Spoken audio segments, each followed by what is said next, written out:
All right, and we are ready to roll. So welcome to this week's August 21st update on the Lifeboat Academy and the progress that we have made recently. And we'll start with some introductions where we each talk to what aspect of the Lifeboat Academy is most interesting to us. And today it's going to be Roland, Jennifer, Ronnie, and me.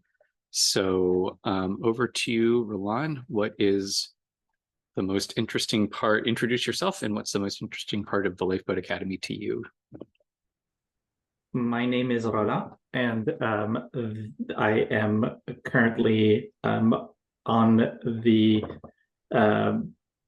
land that's being purchased by the Lifeboat Academy on South Pender Island. And the most interesting aspect of Lifeboat Academy for me today, because there's so much that it's always changing, but today it is about being able to buy land, not just here, but buy land to secure it and to put it in trust so that it's used for local food sovereignty in perpetuity. So over to the next person, I've forgotten who it is. That would be me. I'm Jennifer Regular. I'm a caretaker intern with the Lifeboat Academy. Just a week on the job, so just still getting my feet wet. And there's so much that fascinates me also about the Lifeboat Academy. But today, like you said, about the food sovereignty, Roland, that's what's been speaking to me about how can we create that. So over to you, Ronnie. I think today I'm feeling curious about how our work to liberate land into the commons and support local food sovereignty will inspire other people who might want to do similar things and might be looking for ways to structure their projects that are effective and collaborative and impactful. So curious about the sort of wider reach that is available and possible. Over to Ben. Yeah, my name is Ben Cottle, and I am a caretaker farmer at the Lifeboat Academy. And what is speaking to me the most this week is I've been reading Jem Bendel's Breaking Together. And if anybody knows Jem Bendel, he's sort of the originator of deep adaptation. And Breaking Together, a lot of what I've been reading so far is the reality of the situation that we face and the psychological resistance that so many people have to that, and which we are seeing in evidence all over the place. So what's really speaking to me about the Lifeboat Academy is sort of shining the beacons, lighting the beacon for all of the people who get it and who are ready to who are wherever you are in your grief work around the reality of the situation that we face, where you at least are ready to accept reality and get to work. And so I'm really excited about how do we light that beacon and start to join forces with folks, whether they're here or wherever they happen to be, but actually, rallying the troops that way. So that's our introduction, and I'm going to go back to the slideshow, and we're going to walk through some of our latest accomplishments. But first, a reminder, what's the Lifeboat Academy all about? We are trying to create a model of resilience and regeneration at the person, place, and community level. And I think Roland and Ronnie both have alluded to this, and a model that can be replicated not just here, but in lots of other places. And what we mean by a lifeboat is really a personal place-based resilience network, a group of people that you can trust and rely on to get you through difficult times. And what we really are focused on is not a single lifeboat, but a network of lifeboats who stay connected, and where we can lend each other mutual support, both in material ways and also in how-to ways. So what we've been working on most recently has really been a focus on the outreach so that we can do the fundraising, so that we can purchase this property, so that we can liberate it into the commons and have more of an impact out there in the world. We've been working on a series of emails. We call them blurbs. It's individual kinds of, or individual invitations for timeshare croppers or investors or lifeboat mentors or lifeboat builders, because there's lots of different ways for people to get involved and find their place in the Lifeboat Academy. So those are all prepared, and most of them have been sent, and the ones that haven't been sent are scheduled to go out. And Ronnie has been busily cross-posting these to all sorts of social channels, so that they're getting out not just in email, but also to through different social media networks. And I've been sending to my old Emotus list as well as to the new Lifeboat list. And we also have our first round of letters of intent, which is people committing to a share purchase. And we've started to send out requests for letters of support. And that's all going quite well. And actually, I think I'll pass over to Ronnie to say we've been getting lots of responses, but we've been getting so many responses that it's hard to keep up. So Ronnie, can you give us a sort of a quick update on where we are?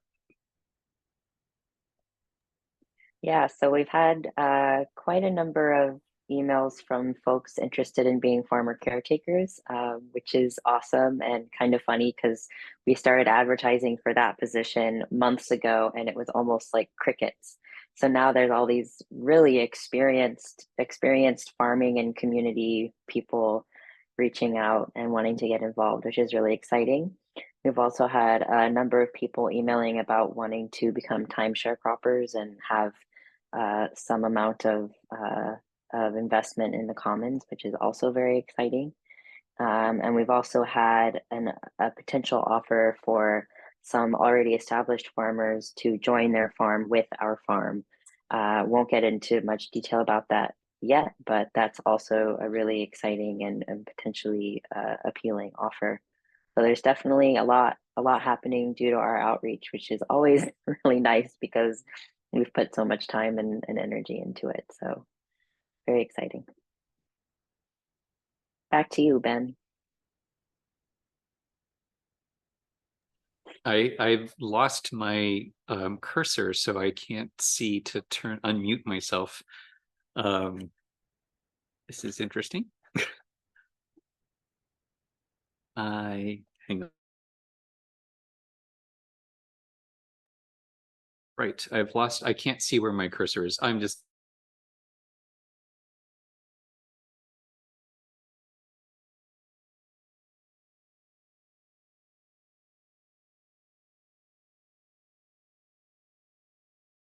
Do you know that you're now mute? Muted. Can you make me co-host and then there you are. Okay. Yeah, there we go. I will do that anyhow. Yeah, it's just the my cursor disappeared, so I couldn't actually find the button to unmute myself. Anyhow, editing. That's right. So that's what we've been doing, and our next steps are really cleaning up the CRM, our customer relationship management database, so that we can keep track of all of the interest that's coming in and be able to report it. We're hoping to develop something like a dashboard where we can say, here's how many shares of timeshares we have, etc.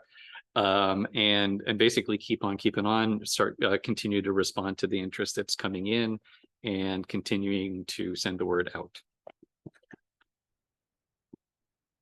So we've also been continuing to build the relationships around Regenerate Cascadia. And this last week I met with Claire Atwell, who is one of the co-leaders of Regenerate Cascadia. And in particular, we talked about some tensions that exist within Earth Regenerators community, and kind of got the backstory on that. And it actually, I think, is an area where we can offer some support, because it sounds like there are just some normal, predictable organizational tensions as projects morph and organizations grow. And so actually, we've started to adopt our new slogan. We're from the Lifeboat Academy. We're here to help. So we might be able to do some work with Earth Regenerators. We also joined the Design School for Earth Regeneration, which is sort of version 2.0 of Earth Regenerators, and we're checking that out and looking for ways that we can get more involved. There's a significant overlap between the Design School for Earth Regeneration and what we are trying to do, but there's also ways in which we are very complementary. So we're kind of exploring those connections. And the next step is, oh, that's an incomplete sentence. I'm scheduling a meeting with Brandon Letzinger of Earth Regenerator, of the Regenerate Cascadia project. And we're also planning to invite a sort of inner core to our 5-step DIY lifeboat webinar, including Earth Regenerators, the Design School for Earth Regeneration, Regenerate Cascadia, and the Department of Regional Bioregion Cascadia, sort of bringing together those different organizations and saying, here's what we think we have to offer. We also, in that same vein, we are still moving forward on dual podcasts, one focusing on Andy Wildman and his lifeboat journey. So basically, we will be podcasting our coaching as Andy starts to set up his lifeboat, and then also talking to Vivero recipients. Ronnie went to a meeting last week to talk a little bit about what that plan was, and came away with a lot of interest from over half of the people at the meeting were interested in being part of it. And so that's very exciting and is moving forward. And Roland and I also met with Kelly Lowe, who is a graphic designer and friend of the farm. And she's working on a property map that is, I'm looking forward to being able to present it because it's really fun and interesting. And anyhow, I'm really looking forward to presenting it. And the next steps really there, the ball is in the court for Kelly. We think that what's going to come back is probably our penultimate draft, our final for markup. And then we'll be hitting the record button this Wednesday, recording the first material that will eventually become the podcast. And we have a growing team. Not only is Jen here and established, and it's like she's been here on board for a while, but we also had Jessica, who is our new woofer, who has arrived and has had her level 1 onboarding and has just been getting to it, working in the gardens, preparing some beds, working with the chickens and the goats, scything and limbing, blackberry picking. In fact, I think that she's out blackberry picking right now, and just generally tucking into things. So that's been really exciting. And also we haven't been talking much about the farm, and in part, I think inspired by all of Jessica's work, just to kind of give you an update, we are actually doing some farming, even though we said that was not going to be our priority because we really needed to push for the outreach and the fundraising. But still, gardens are looking pretty good. They're well weeded and watered and bearing food. And we had a little bit of a chicken mite problem, and Roland and crew have successfully dealt with that. And so the chickens are all looking a bit healthier. We had major change in the chicken yard, which is also means they have all sorts of fresh fodder, fresh territory that they can be pecking on. Ronnie did some really ongoing work with Choo Choo's hoof. Choo Choo always seems to have kind of hoof issues, but we're slowly getting that back and settled. And there's been sort of opportunistic limbing and clearing happening all over the place. And so parts of the forest are really starting to look well cared for and tended. So that's all nice. And then in terms of a weekly focus, we're going to keep on keeping on with the outreach. Messages continue to go out, and more importantly, we have interest coming in. So it's about responding to that and managing it. And then the big thing, of course, is that we're planning for our August 31st removal of subjects on the property purchase. And there's some details to be put into place for that. And including that we're talking about potentially renegotiating the timeline for when things happen. So some decisions to be made and some negotiations to happen around the purchase of the property, but generally everyone is feeling, I think, pretty positive about where we are in the fundraising, and it feels like the purchase of the property is a go. I mean, you know, never say never and always, and there's a lot of details to wrap up. I don't want anyone to interpret that as we have raised all of the money and we're ready to go. We're not there yet, but we are continuing to feel a growing sense of interest and connection to what we're doing. So it seems like this is a go. Everyone seems positive about it so far. So that's our update, and then we're going to do a little bit of I've rambled on today for the most part, because we didn't have enough time to figure out who was going to talk to what. But just to remedy that, I'm going to also go through the circle again. Roland, Jennifer, Ronnie, and back to me. Is there anything that I missed, or anything else that you want to add to the update? So over to you, Roland. I have nothing really substantial to add. I wanted to tease out a little bit about the clearing in the forest, clearing the paths. In part, what that's also doing is that it's actually forest fire mitigation. And this week we've really been feeling the outfall of the forest fires in BC. It's been very smoky, and air quality has been low. And the work that we're doing in the forests, which we've been doing since we've arrived, is actually good for whoever is here. And it's a good way of helping to protect the forest in case, and to help prevent. So I just wanted to tease that out and say that it's really important work that we're doing on the property. So over to Jen. Yeah, Roland, and very progressive as well. I'm celebrating this new engagement, this up level in the engagement and the deeper connections and the expansion of the network, and people really, being attracted to this work and getting hands-on in it and wanting to connect and do more and continue with the outreach and tell all their friends. It's pretty exciting. So Ronnie, over to you.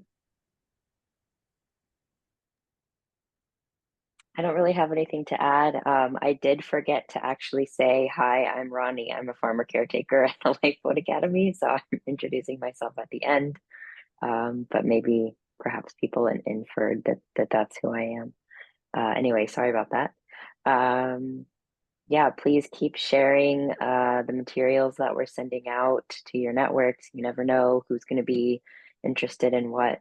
But also, if you have anyone specific in mind for any of the opportunities that are on offer, please send them our way. We're really, really grateful for your continued support and interest in the project.